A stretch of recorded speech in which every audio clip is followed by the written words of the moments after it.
결혼 이후 시어머니의 끊임없는 지적과 무시는 저를 서서히 무너뜨렸어요. 이렇게 청소하는 거니? 너가 요리한 음식은 맛이 없어와 같은 말들이 일상이 되었죠. 남편은 엄마가 너를 위해 그러는 거야라며 제 편을 들어주지 않았고, 저는 점점 고립되어 갔어요.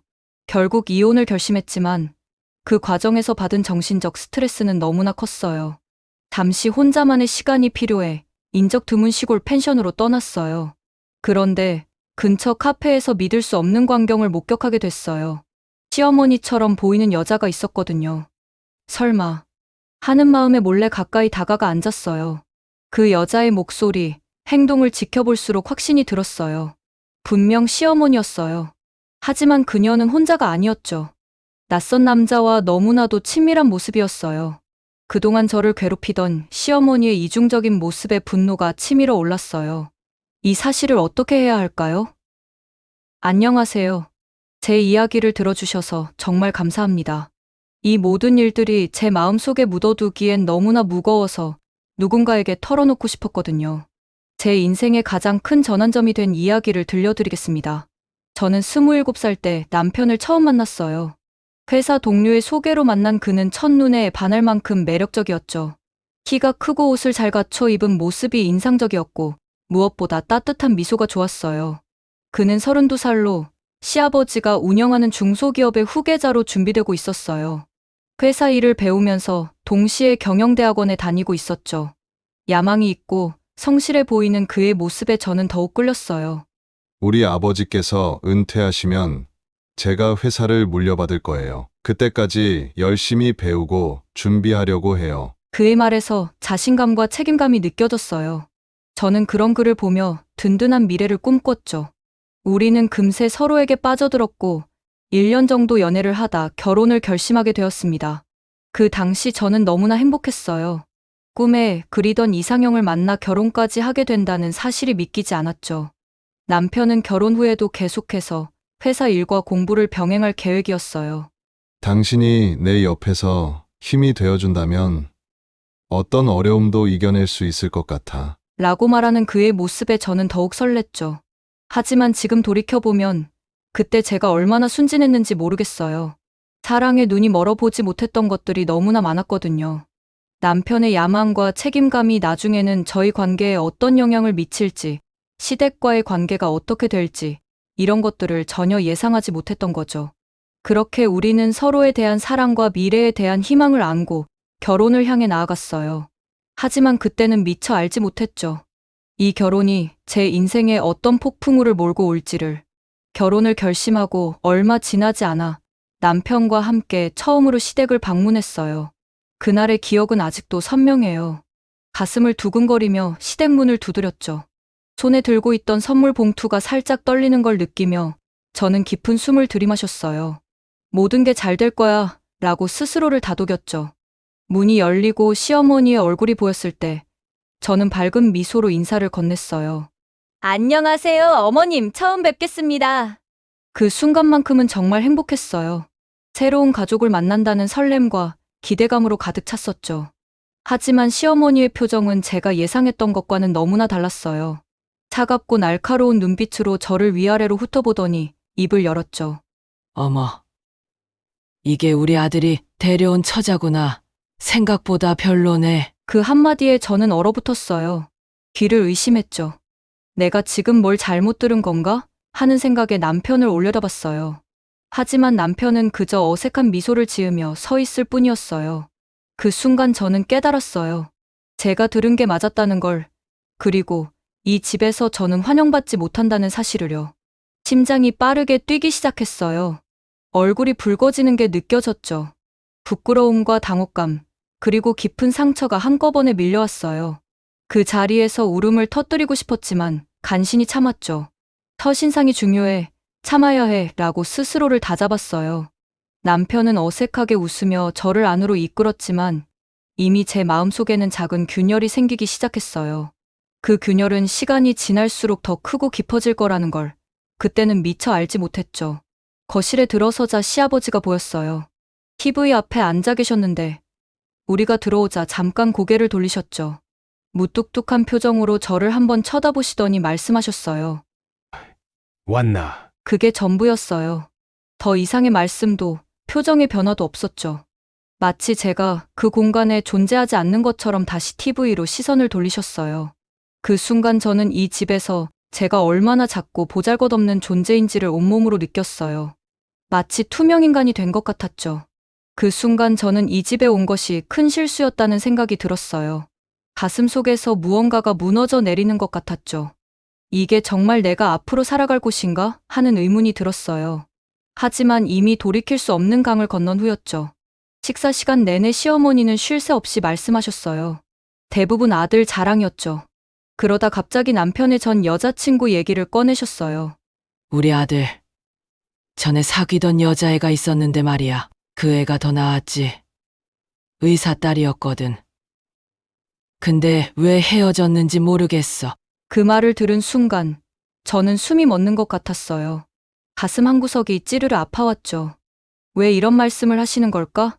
나를 모욕하려고 일부러 그러시는 건가? 하는 생각이 들었어요. 눈물이 차올랐지만 필사적으로 참았죠. 고개를 숙이고 밥을 먹는 척했지만 사실 목구멍으로 아무것도 넘어가지 않았어요. 남편은 어색한 웃음을 지으며 엄마, 그만하세요. 라고 말했지만 시어머니는 아랑곳하지 않고 계속 말씀하셨죠. 저는 그저 고개를 숙이고 밥을 먹는 것밖에 할 수 없었어요. 그 순간 저는 정말 외롭고 무력했어요. 옆에 앉아있는 남편이 저를 지켜주지 않는다는 사실이 더 큰 상처로 다가왔죠. 그날 밤, 집으로 돌아오는 차 안에서 저는 결국 울음을 터뜨렸어요. 그동안 참았던 모든 감정이 한꺼번에 쏟아져 나왔죠. 남편은 우리 엄마가 원래 저래. 나중에 익숙해지면 괜찮아질 거야. 라고 말했지만 그의 말은 전혀 위로가 되지 않았어요. 오히려 그의 말에 더 큰 절망감을 느꼈죠. 이게 앞으로 내가 살아갈 삶인가? 이런 대우를 받으면서 살아야 하는 건가? 하는 생각에 더욱 서럽게 울었어요. 그날 밤, 저는 오랫동안 잠들지 못했어요. 시댁에서의 기억이 계속해서 머릿속을 맴돌았죠. 그리고 깨달았어요.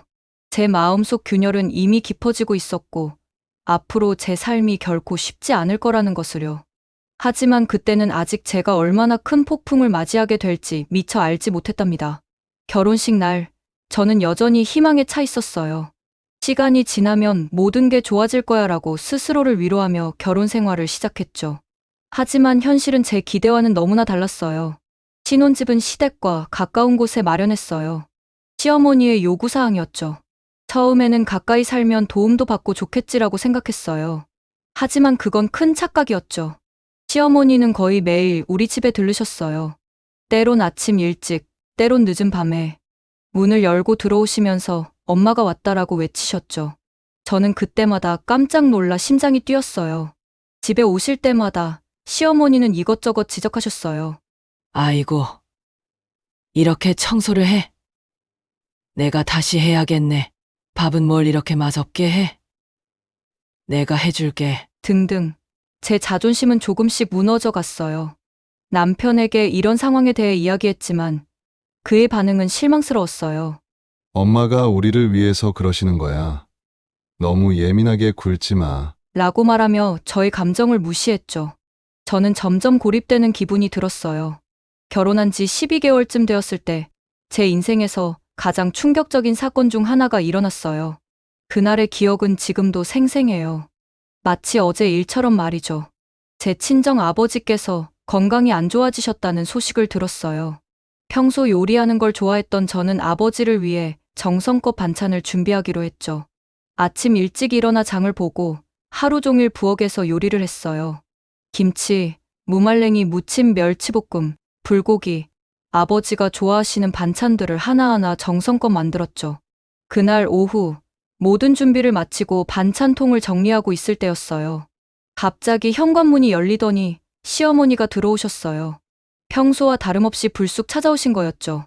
부엌에서 반찬통을 정리하고 있는 저를 보시더니 물으셨어요. 이게 다 뭐야?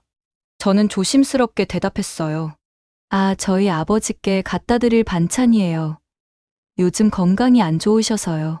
그 순간 시어머니의 표정이 일그러졌어요. 눈썹이 꿈틀거리더니 눈에서 불꽃이 튀는 것 같았죠. 뭐? 친정의 반찬을? 결혼한 지 얼마나 됐다고?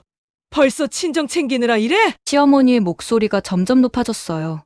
저는 당황해서 말을 더듬었어요. 아, 아니에요. 그냥 아버지가 편찮으셔서. 그러자 시어머니가 갑자기 소리를 질렀어요. 그 목소리는 제가 지금까지 들어본 적 없는 무서운 음성이었어요. 이 며느리가 벌써부터 시댁은 안중에도 없나 보네. 친정에만 이렇게 신경 쓰고. 그리고는 제가 만든 반찬통을 하나씩 집어 던지기 시작했어요. 첫 번째로 김치통이 바닥에 떨어졌어요. 빨간 김치가 사방으로 튀었죠. 그 다음은 무말랭이 무침이었어요. 하얀 무말랭이가 마치 눈처럼 바닥에 흩어졌어요. 멸치볶음, 불고기, 제가 정성껏 만든 반찬들이 하나둘씩 바닥에 나뒹굴었어요. 저는 그 광경을 보면서 얼어붙었어요. 마치 악몽을 꾸고 있는 것 같았죠. 제 손길이 닿은 모든 것이 그분 손에서 무참히 망가져 가고 있었어요. 그때 느꼈던 감정은 단순한 분노가 아니었어요. 그것은 저를 전혀 존중하지 않는 사람에 대한 절망감이었죠. 눈물이 볼을 타고 흘러내렸어요. 하지만 그건 슬픔의 눈물이 아니었어요. 분노와 억울함, 그리고 깊은 상처로 인한 눈물이었죠. 결국 제 안에 있던 모든 감정이 터져나왔어요. 왜 저를 이렇게 대하시는 거예요? 저는 이 집 며느리예요. 왜 저를 친정도 못 챙기게 하세요? 제가 뭘 그렇게 잘못했나요? 목소리가 떨렸어요. 하지만 더 이상 참을 수 없었죠. 하지만 시어머니는 아무런 죄책감 없이 저를 바라보며 며느리, 노릇이나 제대로 해? 라고 소리쳤어요. 그 순간 저희 자존심은 산산조각이 나버렸어요. 제가 이 집에서 그저 며느리 노릇을 하는 존재에 불과하다는 걸 깨달았죠.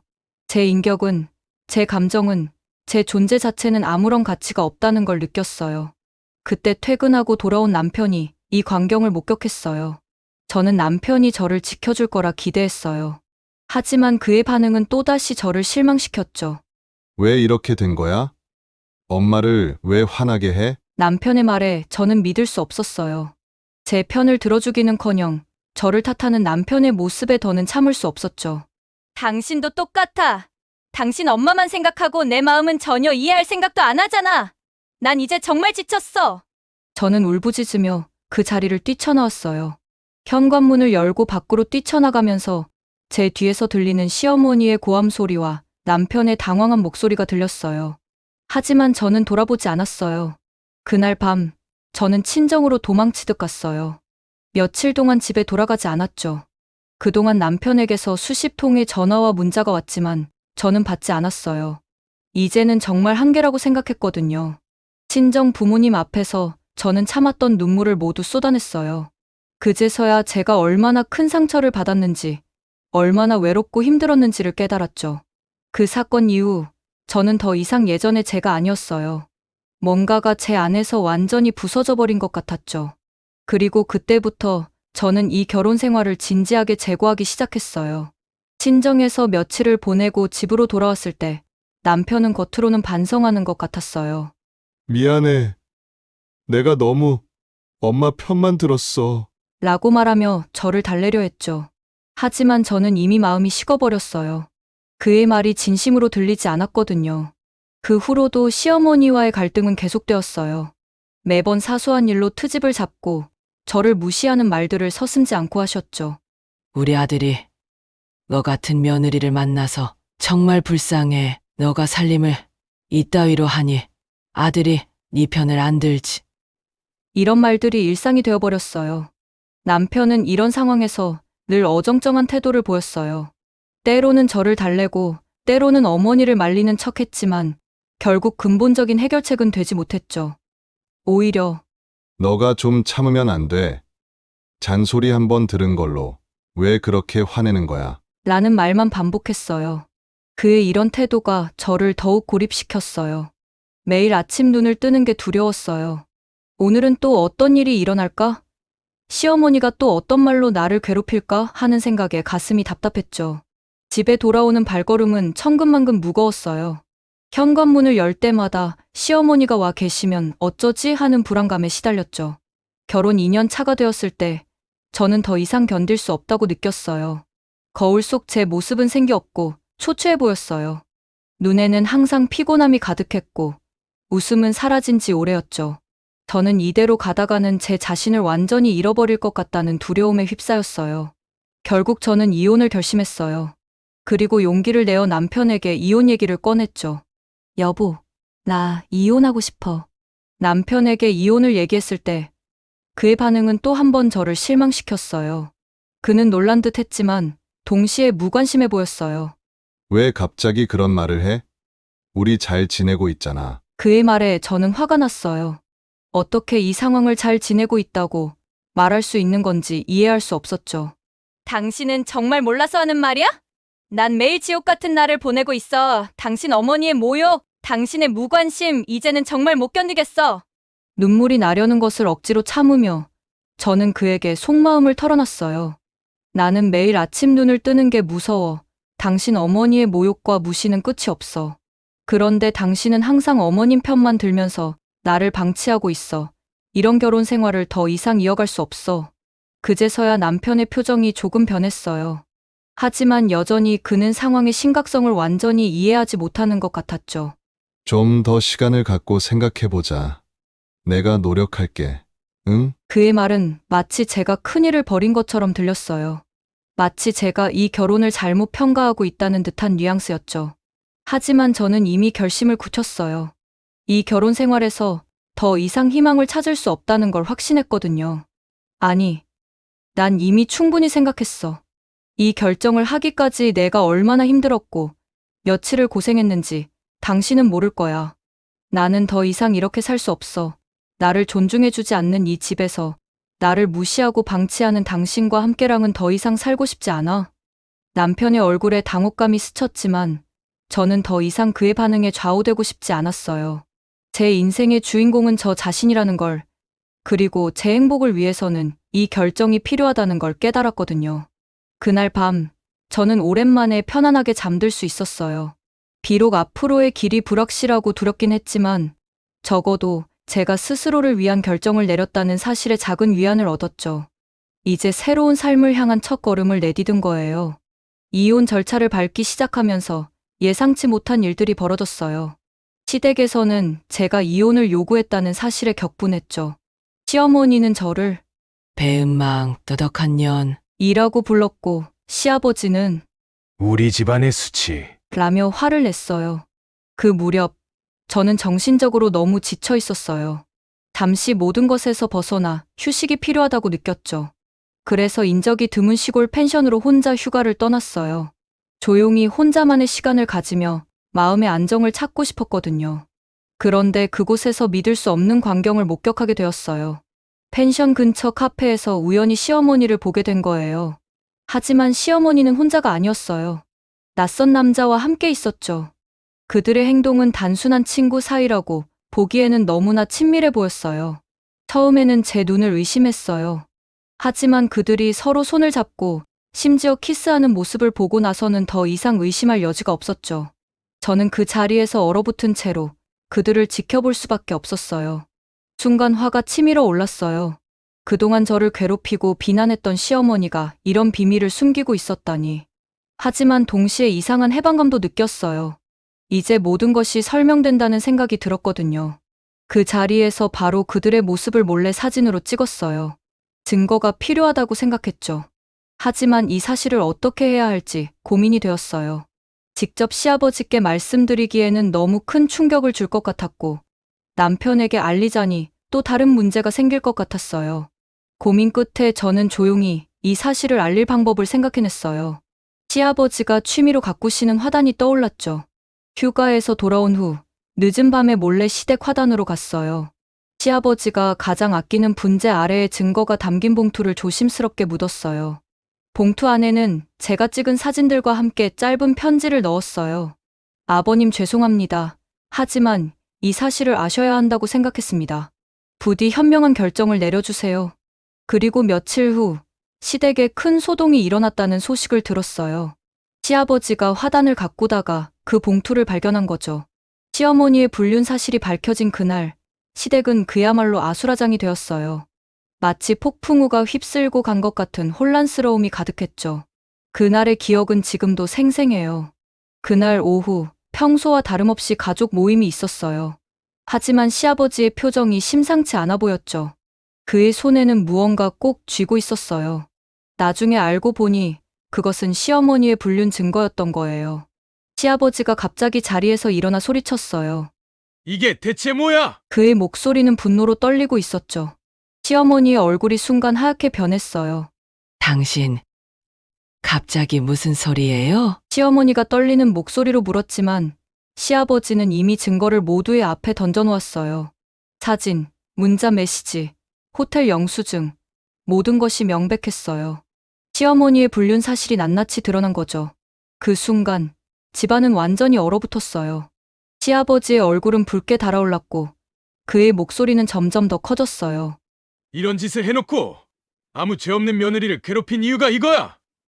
너가 무슨 자격으로 그랬던 거야? 남편은 그 자리에 멍하니 앉아 있었어요.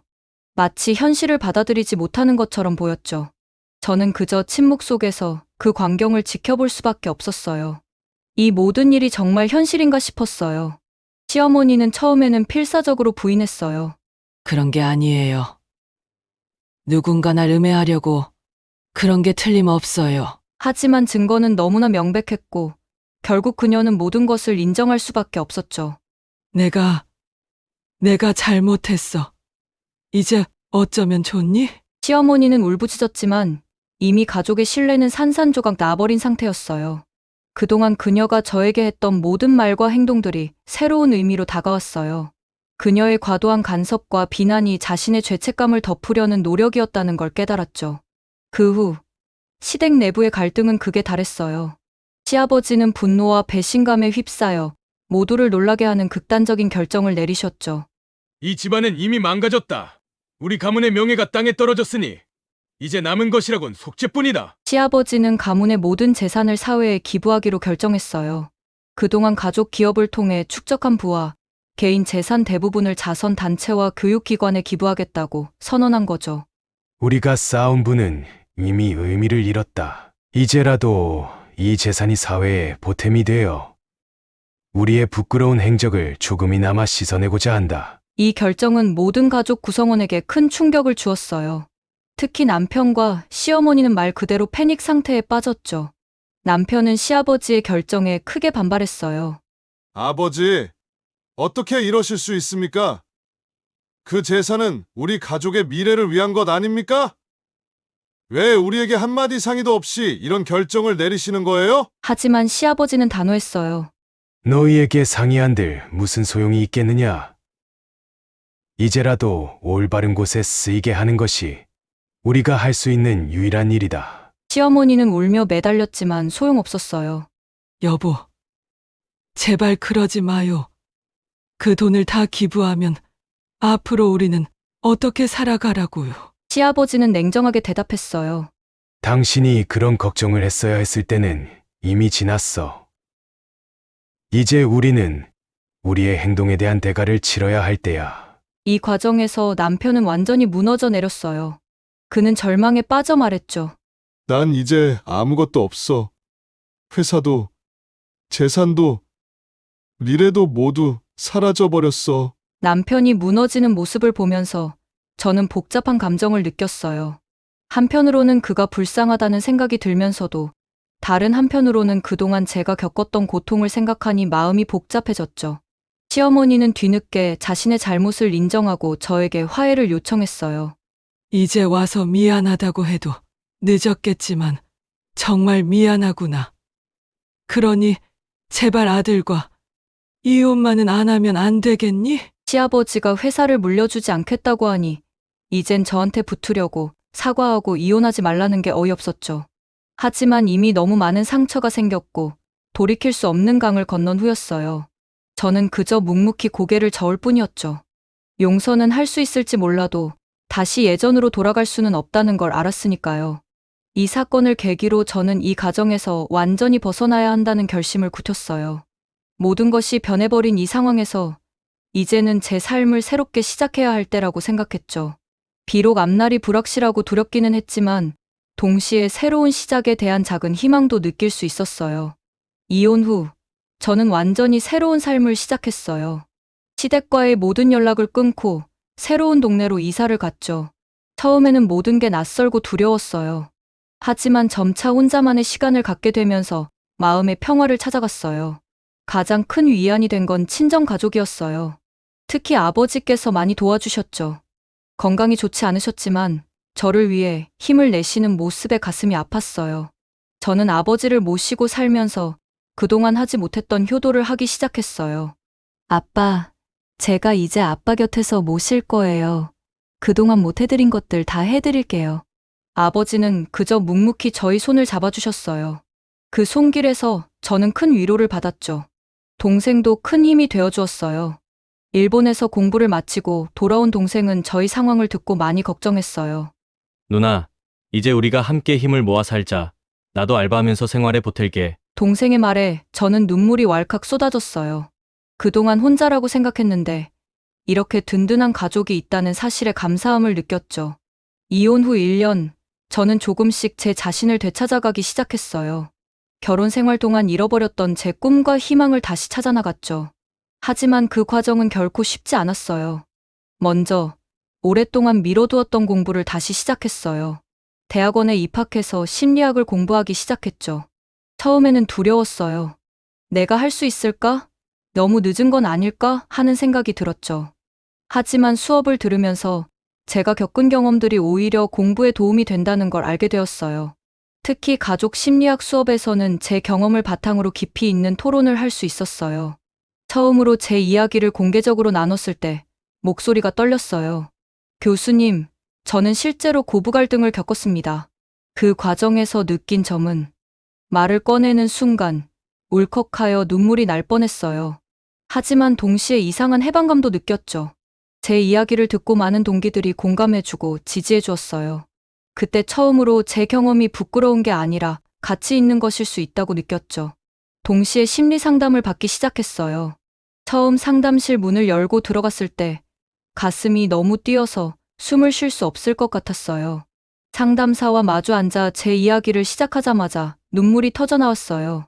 그동안 묵혀두었던 감정들이 마치 본물 터지듯 쏟아졌죠. 저는 왜 항상 이렇게 상처받고만 있는 걸까요? 제가 뭔가 잘못된 건가요? 이 질문에 상담사는 따뜻한 미소를 지으며 말씀하셨어요. 당신은 자신을 보호하는 법을 배우지 못한 거예요. 지금까지 늘 다른 사람을 위해 살아왔죠. 이제는 자기 자신을 위해 살아가는 법을 배워야 해요. 그 말을 듣는 순간 뭔가가 확 와닿았어요. 그동안 저는 얼마나 자신을 돌보지 않았는지, 제 감정과 욕구를 얼마나 억눌러 왔는지 깨달았죠. 결혼 생활 동안 저는 항상 남편과 시댁을 위해 살아왔어요. 제 욕구는 늘 후순위였죠.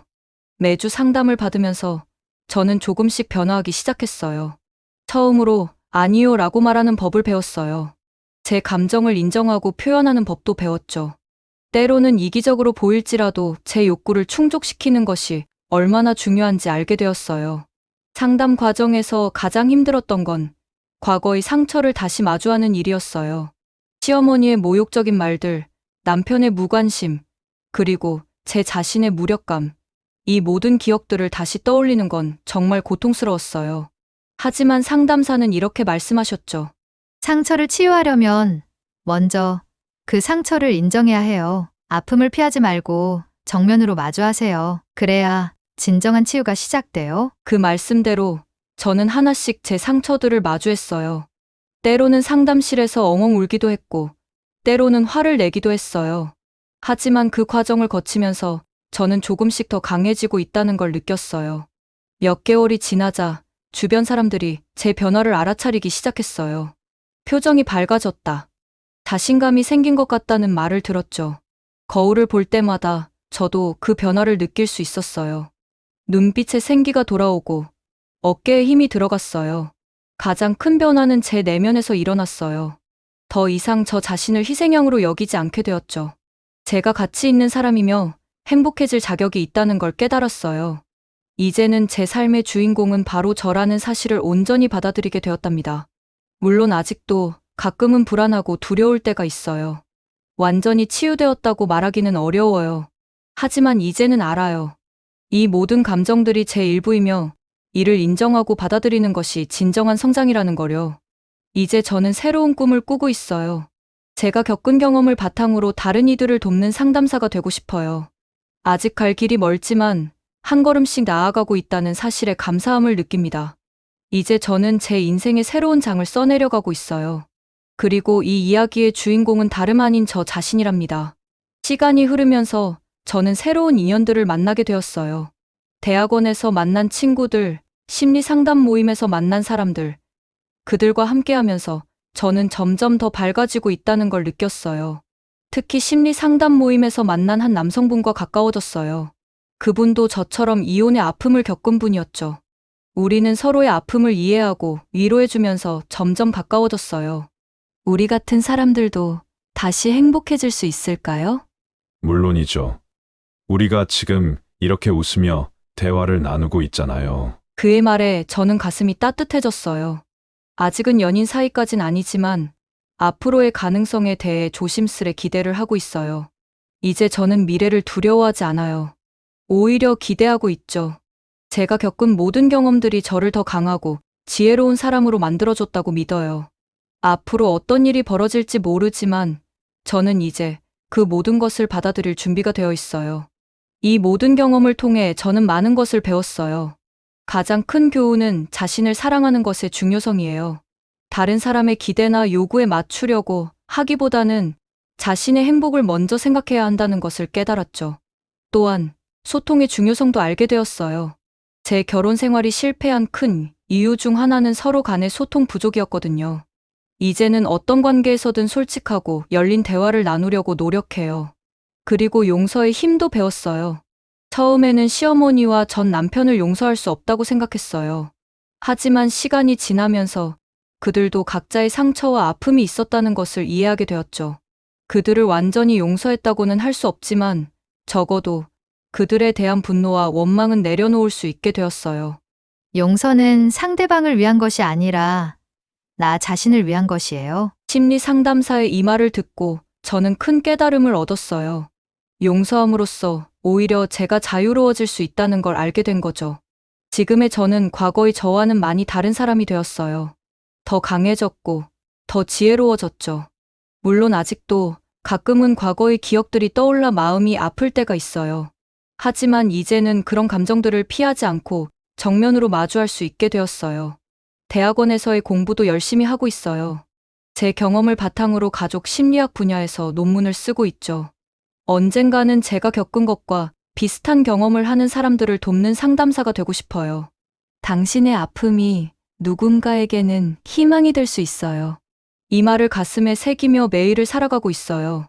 제가 겪은 모든 일들이 헛되지 않았다고, 그리고 앞으로 더 나은 삶을 살아갈 수 있다고 믿어요. 이제 저는 새로운 꿈을 꾸고 있어요. 건강한 가정, 서로를 존중하는 관계, 그리고 제 자신과의 평화로운 공존, 이 모든 것들을 이루기 위해 오늘도 한 걸음씩 나아가고 있어요. 제 이야기를 들어주셔서 정말 감사합니다. 이렇게 제 경험을 나누면서 저 역시 많은 것을 배우고 있어요. 앞으로도 계속해서 성장하고 배워나가는 사람이 되고 싶어요. 그리고 언젠가는 제 이야기가 누군가에게 작은 위로와 힘이 되길 바랍니다.